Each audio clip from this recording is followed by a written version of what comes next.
It's funny how someone you meet when you're 5 years old can shape your entire future.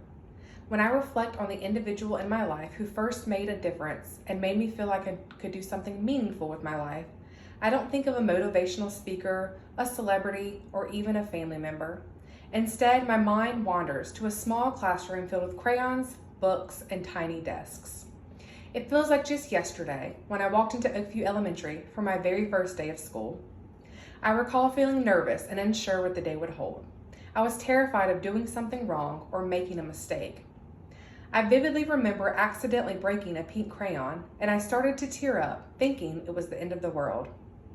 A moment later, an individual leaned down and whispered, "It's okay.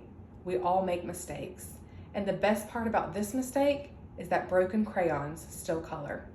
In that moment, I felt safe, seen, okay. That person was Mrs. Briley, my kindergarten teacher. She was the kind of person whose presence felt like the sunlight through the window, warm, calm, and steady. Her smile was never forced, and she never raised her voice. She was also always so graceful and poised. She had this magical way of making each of us in the classroom feel special, like she was made just for us. At the age of 5, I didn't understand what she was giving me, but now I do.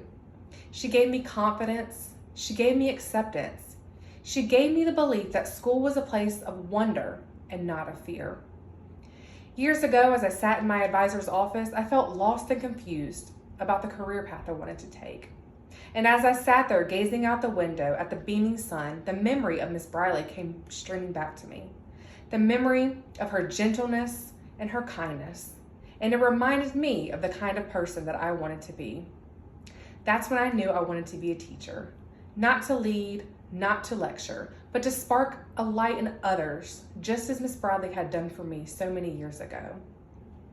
Mrs. Briley didn't just teach me how to tie my shoes or count to 10.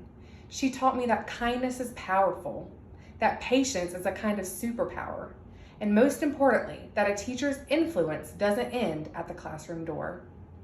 Because of her, I am now pursuing my passion and purpose. And if I can be half the teacher she was to me, then I know I'll be doing something right. My family and I run into Miss Briley every once in a while at our favorite local Mexican restaurant. We haven't seen her in some time, but I can't wait for the day to run into her again, to tell her about how much she's inspired me and how well my college career is going. Thank you, Miss Briley, for your radiant smile, your kindness, your inspiration, and the spark that started it all.